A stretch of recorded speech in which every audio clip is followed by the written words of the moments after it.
అన్నయ్యా నీ ఎలక పై నేనని తెలుసును లేవయ్యా. తమ్ముడు నీకు తెలుసన్న సంగతి నాకు తెలుసయ్యా.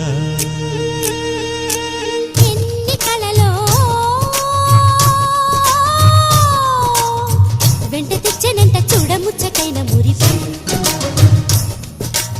ఎన్ని సిరులో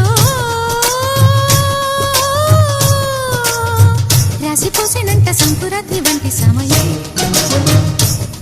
మనసే కోరే అనుబంధాలు తరిచేరే తరతరాల తరగని వరాల గని అని మనింటి మమతని మరి మరి పొగిడిన పదుగురి కనువెలుగై సాగుతున్న వేళలో మనది పూలదారే ఛాంగరే ఛాంగరే మమత నిన్ను